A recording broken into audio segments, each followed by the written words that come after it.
A word from the president.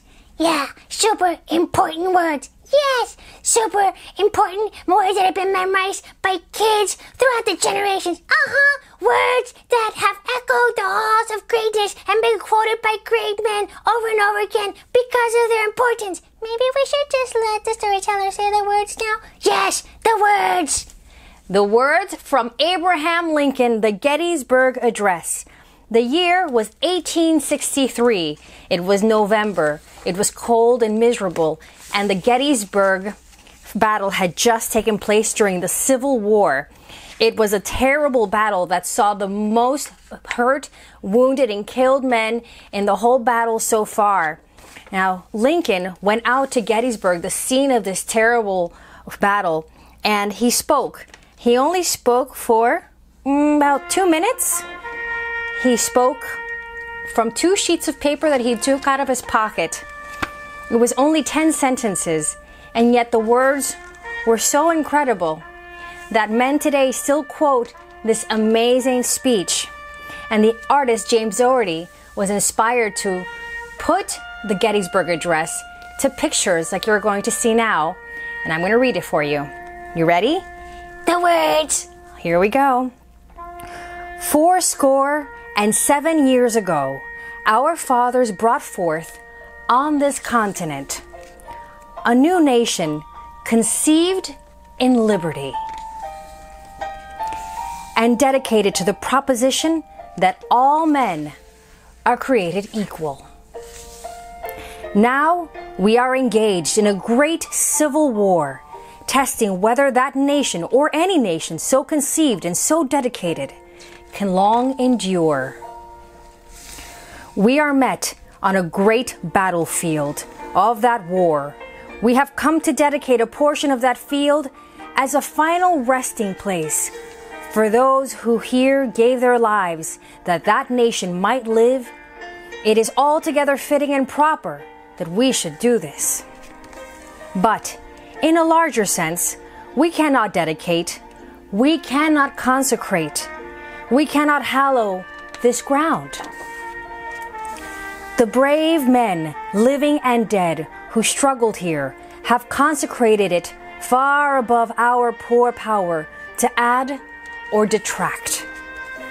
The world will little note nor long remember what we say here, but it can never forget what they did here. It is for us, the living, rather to be dedicated here to the unfinished work which they who fought here have thus so nobly advanced.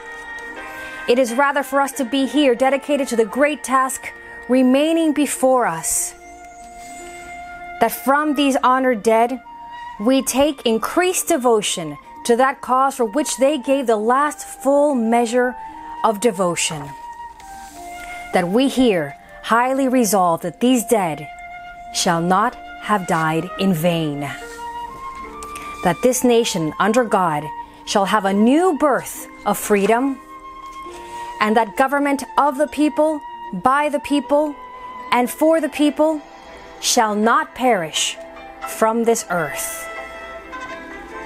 Was that beautiful? Now, it's very fancy language, I know, very poetic, very sophisticated, but full of meaning. And if you like, I'll go back and I'll explain what the words mean and give you a chance to understand a little bit better what he meant. Does that sound good? Green Bear? Yes, please explain the words. I like the words. I like to understand the words better. Okay, here we go.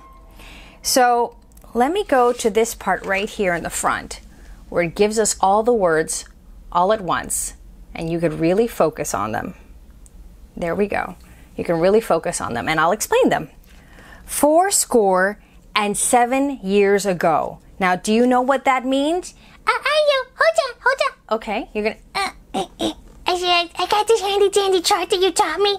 Oh, you have it. Yes. Score means 20 years. So 4 times 20, blah, blah, blah, plus 7, 87 years ago.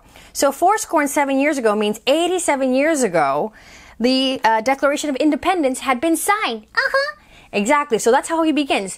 87 years ago, our founding fathers brought forth on this continent, the United States, North America, a new country. They conceived this new country with the principles of liberty and with the ideal that all men are created equal. It's in our Declaration of Independence. But now we are in war. Not just war, a civil war. That means a war amongst ourselves, not against another country, but a war within. And this war is testing whether this country that was founded on the ideals of liberty and that all men are created equal can survive. Now we are met on a great battlefield of that war. That basically means we're meeting on a battlefield of this war, Gettysburg. And we have come to dedicate a portion of this field, it was a field, as a final resting place, like a cemetery, like a holy place, for those here who gave their lives, the soldiers who fought and gave their lives, so that the country might live on. Now, it is proper and fitting that we should do this. It is correct. It is a good thing that we've come to honor these men and honor this place where they gave their lives.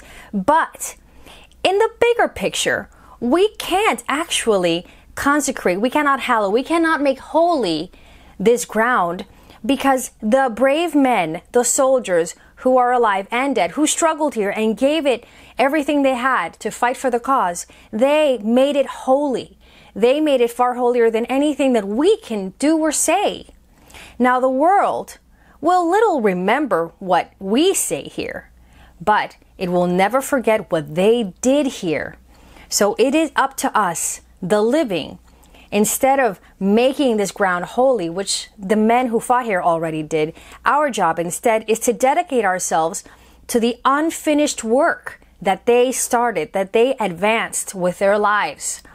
It is for us to dedicate ourselves to this great task, that from these honored dead we take increased devotion for that cause, that because of these people that we honor, these men who gave so much, instead we increase our dedication and our passion to the cause of all men being created equal, the cause of liberty, the cause of this war, so that these dead shall not have died in vain, so that these soldiers will not have died for nothing, so that this nation, the country of the USA, under God, shall have a new birth of freedom.